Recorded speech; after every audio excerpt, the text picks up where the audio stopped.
So here's the extension cord that goes to my computerized mousetrap monitoring system. And I've got a light on here, and I've got my Raspberry Pi, and there's a camera module right there aimed at the mousetrap.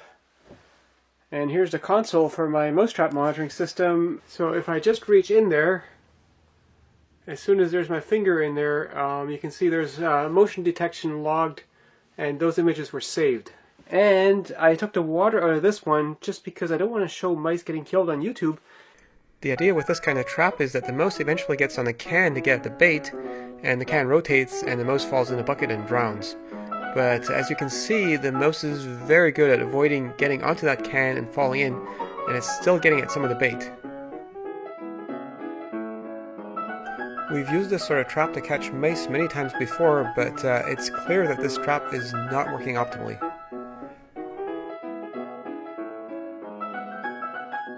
It looks like that mouse is just too darn clever, so I have to build a better mousetrap.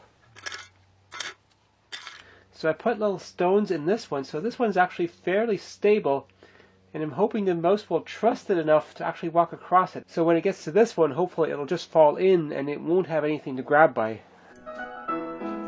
So the can is stable enough to hold the mouse, and let's see. Oh, gotcha! Haha!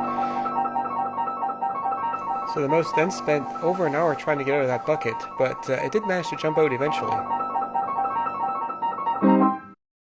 And what do you know, it just goes right back at it.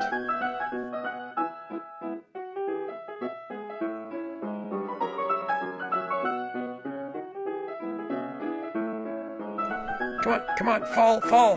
Damn!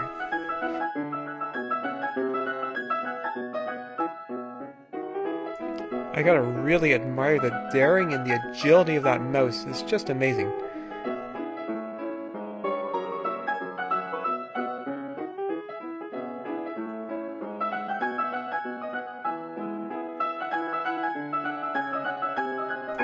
Strike two! Whoa, that was much quicker getting out of the bucket this time. There it goes again. It looks like the weighted can actually is pretty good on its own, better than one that rotates freely.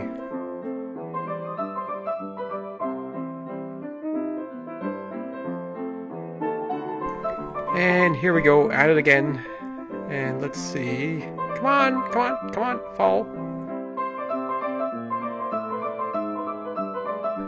No. Okay, so again, it fell off the weighted can, not the freely spinning one.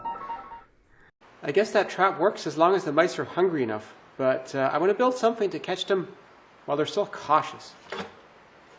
I was figuring some kind of counterweighted tilting ramp like this. Eventually it loses its balance, except this ramp is kind of heavy. It's made out of metal, and I figure as the ramp tilts, the mouse could still scurry back. So what I've come up with is this thing, which is a very light ramp. It's just a piece of wood with some plastic on there so that the mouse can't really claw into it, and it tilts on here.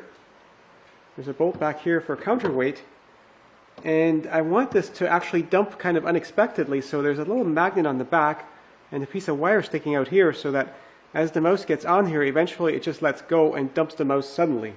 Slowly taking the bait, and there's no warning, everything is very stable. With the magnet weakening as it gets further away from it, once it starts to tip, it'll really tip. Yeah, there it goes. And this was followed by a better part of an hour of the mouse trying to jump back out. You gotta admire the stamina of these things. And here we go, right back at it. Ta-da! It's out. Oh, not out for very long this time.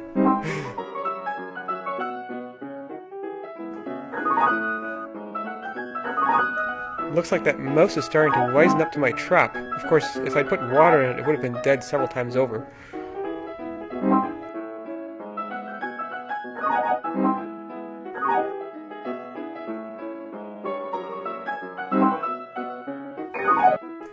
It's funny how many times that mouse falls in the same bucket. This is actually pretty cool because if it was a different mouse each time, I could really catch an awful lot of mice with this trap without significantly depleting the bait.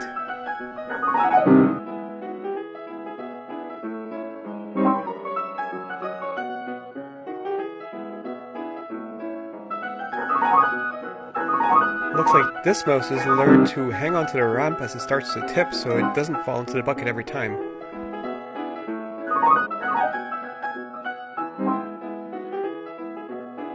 So all these clips with the tipping ramp were actually recorded over the course of a week, and later in the week the mouse actually no longer went onto the ramp, so it learned eventually that it's just no good going on there. So this one works super well, and it could be made slightly more effective by making the edges of the ramp harder to grab. But realistically, the weighted can is very effective on its own already, and even a freely spinning can will work. So this is much easier to make, and I'd recommend you go with that. And the weight I had in the can is about 40 grams.